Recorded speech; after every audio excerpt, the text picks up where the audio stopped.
आने वाली 30 जुलाई को मध्य प्रदेश की दतिया विधानसभा में उपचुनाव होना है और यह चुनाव अब बेहद रोचक मोड़ पर पहुंच चुका है, क्योंकि नरोत्तम मिश्रा इस फाइट से अलग हो चुके हैं और जब पार्टी ने उनका टिकट काटा तो उसके बाद समर्थकों ने क्या गदर काटा वो भी हमने आपने सबने देखा। और अब यह चुनाव त्रिकोणीय हो चुका है, क्योंकि मैदान में कांग्रेस बीजेपी के साथ साथ आजाद समाज पार्टी के दामोदर यादव भी हुंकार भर रहे हैं। तो आज का विश्लेषण दतिया उपचुनाव पर कि वहां क्या कुछ होता हुआ दिख रहा है और फाइट किस तरफ बढ़ रही है। नमस्कार, मैं हूं नगेंद्र भाटी। मध्य प्रदेश की दतिया विधानसभा का उपचुनाव 30 जुलाई को होना है और 3 अगस्त को नतीजे भी आ जाएंगे। इस सीट के लिए आजाद समाज पार्टी एक लंबे समय से तैयारी कर रही है। खासतौर से यदि एएसपी के प्रत्याशी दामोदर यादव की बात करें तो वो तो अक्सर हर अपने कार्यक्रम में इसी उम्मीद को देखते थे कि जब दतिया में चुनाव होगा तो वहां वो हुंकार भरेंगे और उनकी पार्टी वहां फतेह करेगी। यानी अब तक वहां कांग्रेस बीजेपी के ही प्रत्याशी जीतते थे या इन्हीं पार्टियों से विधायक बनते थे, लेकिन इस बार आजाद समाज पार्टी को वहां उम्मीद है। दावे ऐसे ही हो रहे हैं। तो सबसे पहले बात करते हैं नरोत्तम मिश्रा की। आपको याद होगा 2023 का विधानसभा चुनाव और चुनाव के जब नतीजे आए थे तो बीजेपी दतिया हार गई थी। यानी गृह मंत्री, उस वक्त के गृह मंत्री नरोत्तम मिश्रा अपनी सीट से चुनाव हार गए थे। चुनाव हारने के बाद भी भरे मंच से उन्होंने हुंकार भरी थी और विरोधियों को भी चेताया था। साथ ही साथ जो अपने समर्थक थे उनकी हौसला अफजाई की थी कि इस हार से कमजोर पड़ने की जरूरत नहीं है। और उस वक्त उन्होंने अपनी तुलना समुद्र से की थी। क्या कुछ कहा था, एक बार वो आप सुनिए। समुद्र का पानी उतरता देख के किनारे पर घर मत बना लेना।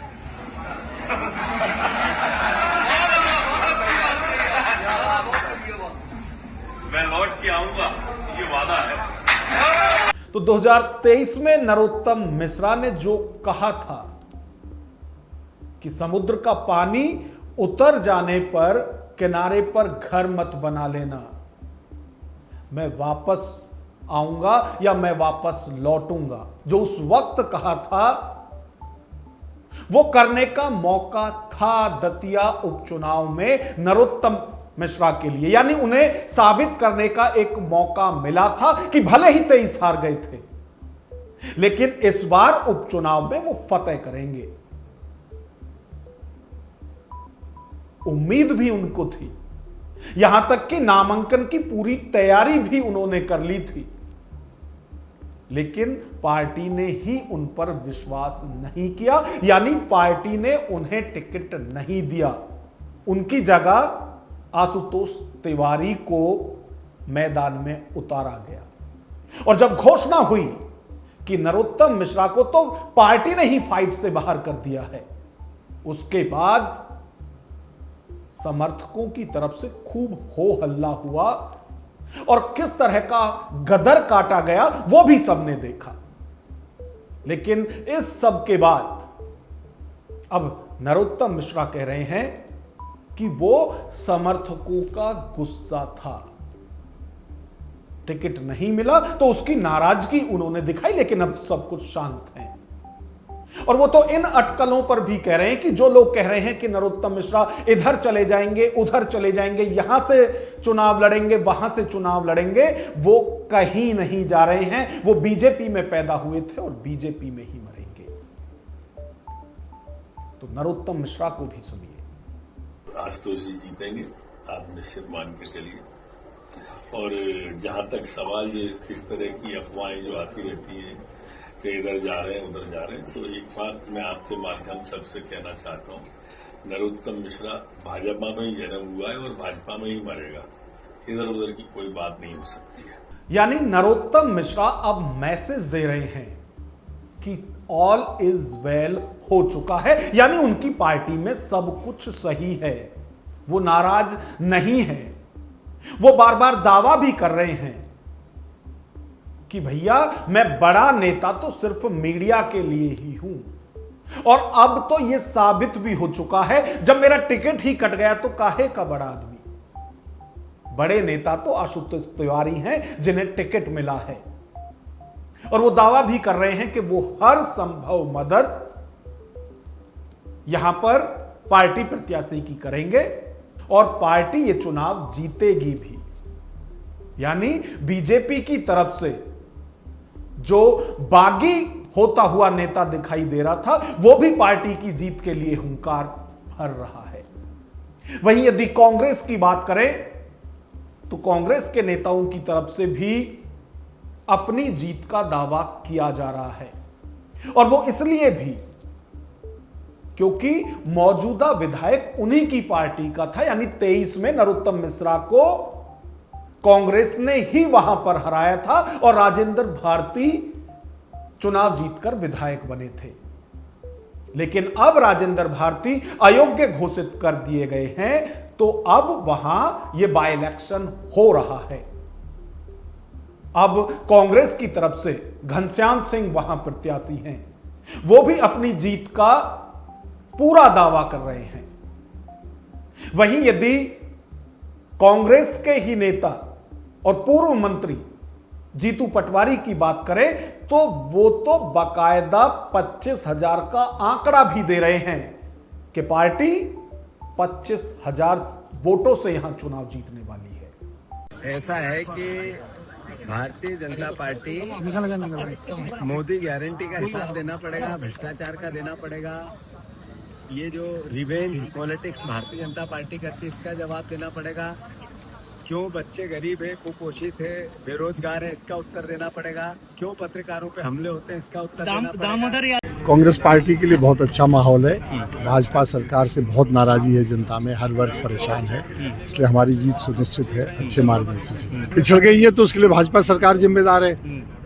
पिछड़ गई है तो भाजपा सरकार ही को स्वीकृत करती है विकास कार्य, वैसे पिछड़ी नहीं है, जो विकास कार्य थे वो बराबर चल रहे हैं। जी हाँ, तो हमारे भी नेता सब आए हैं। दिग्विजय सिंह जी पूर्व मुख्यमंत्री हैं, प्रतिपक्ष के नेता उमंग सिंगार हैं, प्रदेश अध्यक्ष जीतू पटवारी जी हैं, हरीश चौधरी जी हैं, सब आए हैं हमारे साथ। दतिया विधानसभा की यदि बात करें तो यहां बीजेपी और कांग्रेस के बीच ही फाइट होती है, लेकिन इस बार मुकाबला त्रिकोणीय है, क्योंकि आजाद समाज पार्टी भी यहां से चुनाव लड़ रही है और दामोदर यादव को प्रत्याशी बनाया गया है। अब यदि आजाद समाज पार्टी की बात करें तो पार्टी के अध्यक्ष और नगीना से सांसद चंद्रशेखर भी वहां अपने कैंडिडेट के समर्थन में एक बड़ी जनसभा कर चुके हैं, और उस जनसभा में उनकी तरफ से भी दावा किया गया है कि इस बार आजाद समाज पार्टी का प्रत्याशी ही वहां चुनाव जीतेगा। और वो तो जो मतदाता हैं, खास तौर से जो बहुजन समाज के लोग हैं, उन्हें चेता भी रहे हैं कि भाई साहब, जो लोग आपकी गलियों में आना पसंद नहीं करते थे, आपकी वोट की वो पावर है कि आज आपके वोट के लिए लोग आपको गले भी लगाएंगे और आपके साथ खाना भी खाएंगे, लेकिन किसी के झांसे में आने की जरूरत नहीं है, क्योंकि अब वक्त बदलाव का है और बदलाव आजाद समाज पार्टी ही लाएगी। समाज के लोगों को ताकत देकर, और वो ताकत तब मिलेगी जब पहले पार्टी को ताकत मिलेगी। यानी वो जनता से फुल सपोर्ट मांग रहे हैं अपने लिए।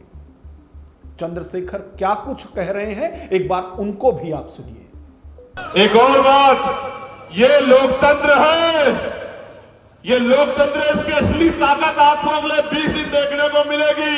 जिसकी गाड़ी आपके मोहल्ले में नहीं जाती है, जिसको बदबू आती है आपसे, जो आपकी चोटी काटता है, जो आपको कथा से उठा देता है, जो आपके बच्चों का कत्ल करता है, वो भी आपकी गलियों में आएगा, आपके पैरों में हाथ डालेगा, आपके बीच बैठ के रोटी खाएगा, अब मेरी मां से अपने सिर पे हाथ रखवाएगा और कहेगा मुझे आशीर्वाद दे दो, मैं आपके दिन बदल दूंगा। आप अपने मेरे लोगों के दिन नहीं बदलोगे, आप तो अपने दिन बदलने के लिए हमारे लोगों के बीच में आ रहे हो। ये लंबे लंबे कुर्ते पहन के अब आप कुर्तों वालों का दिन जाएगा। अब किसान, कमेरों का, मजदूरों का, नौजवानों का, गरीब के बट्टों का समय आएगा। अब इस ताकत को बनने से मध्य प्रदेश में कोई रोक नहीं सकता है। एक आंधी चलेगी दतिया से, और जब जिस दिन दतिया का रिजल्ट आएगा 3 तारीख में, वोट भी 30 में पड़ रहे हैं, उसमें भी 3 है, उसमें भी 3 है, और वोट खुल रहे हैं 3 में, वो भी 3 है। तो दतिया विधानसभा की यदि बात करें तो उपचुनाव 30 जुलाई को होना है। अब तो नामांकन प्रक्रिया भी पूरी हो चुकी है और 30 जुलाई को वोटिंग के बाद 3 अगस्त को नतीजे भी सबके सामने आ जाएंगे। यानी बहुत ज्यादा इंतजार अब नहीं है, और यही वजह है कि सभी पार्टियों की तरफ से पूरा दमखम अपने प्रत्याशियों के लिए लगाया जा रहा है और अपनी अपनी जीत के सबके दावे हैं। लेकिन जनता का मूड क्या है, जनता किसके साथ जाने वाली है, यह खुलासा 3 अगस्त को उस वक्त हो जाएगा जब चुनाव के परिणाम आएंगे। तो फिलहाल सभी सियासी दलों के अपने अपने जीत के दावे हैं, लेकिन हमें इंतजार करना होगा 3 अगस्त को आने वाले इस चुनाव के परिणाम के। परिणाम अपने आप साफ कर देगा कि जनता किस पर विश्वास कर रही है, और 3 अगस्त को जब परिणाम आएगा तो यह भी साफ हो जाएगा कि जनता सत्ताधारी पार्टी के साथ है या फिर वो कोई और विकल्प ढूंढ रही है।